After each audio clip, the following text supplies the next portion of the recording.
Hi, thanks for stopping by. This is Amy from With Love by Amy, and today we are doing the Spellbinders Bingo card. And this is the second card that I'm making projects for this in order to complete the bingo. All right, so for this one, I'm doing several of the bingo squares in one card. This is my favorite ink technique, is ink blending. And we have some watercolor paper there, and we are using Distress Oxides to ink blend. I believe that's candied apples and worn lipstick, maybe. Yep, worn lipstick is the second one. And there we go. And we are going to ink blend all three of these colors onto this panel. And we're going to use a technique that I saw another creator make, and I will link to her video.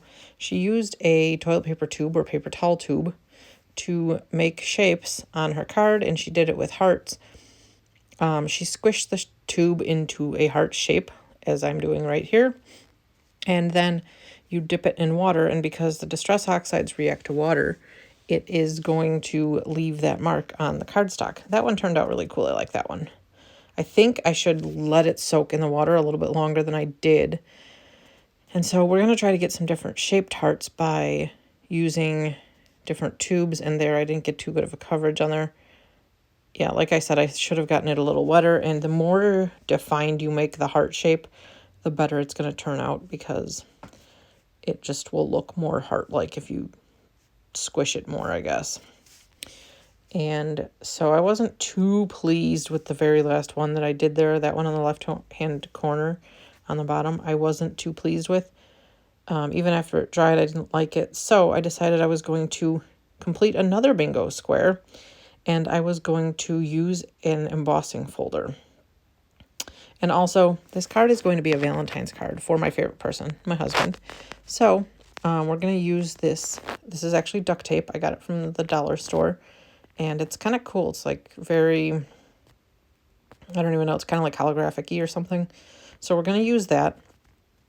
And we're going to put it over a very thin piece of cardstock and just kind of burnish it down with the bone folder. You don't want the piece of cardstock with the duct tape on it to get too thick, because then it just won't work very well in the embossing folder and stuff. I've tried it before. So I used a very thin piece of cardstock, and I'm doing a good job of trimming the corners down so that they're not overly thick. And I am using their, I think they're EK Success anti-stick scissors. They got a little sticky, but the duct tape is super duper sticky, so it is what it is. And also, after I did this and I wrapped it all up and everything, and I was looking at it, I don't think that piece of paper or the piece of cardstock I used was in complete rectangle. I think it was off a little bit. Oh well, nobody's going to notice but me. But we are going to use this little embossing folder from the Spellbinders Crafty Advent Calendar from this past Christmas. And we're going to run it through the embossing machine. And then I will do the grand reveal, and here it is. It looks amazing. I love it. All right, so we are going to use that strip of embossed duct tape to cover up the hearts that we do not like. And I'm going to use these double inside-out stitch rectangles from Lawn Fawn to cut out the piece of cardstock or the piece of watercolor paper into the shape that I want, and use the die cut to kind of like frame out where I want it to be. And there's my finished product with the cardstock. And we're going to use this sentiment that thanks for being mine.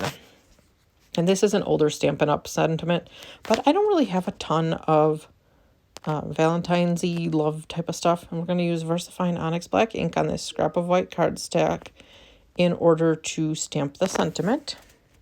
And I should have done a little measurement here, because initially I thought I was going to make this into an A2 size card, but I'm doing the sentiment, and the sentiment is kind of a large sentiment to begin with, but then I decided I wanted to have an interesting cut at the end of it, so I'm going to cut it down to a strip with my paper trimmer. And then I'm going to do kind of like a flag end on it. I'm going to trim it down on this bottom too to make it narrow as can be for the big words. But yeah, I decided I wanted to use this, do an angle like this for the sentiment. And yeah, I should have measured, because this was a bad idea. It's not going to fit on an A2 size card like this. So I had to improvise. And then, yeah, I wanted to layer it as well. I played around with that embossing folder at one point on some black cardstock, and it didn't turn out the way I was hoping for it to initially turn out, but it's going to work well for this.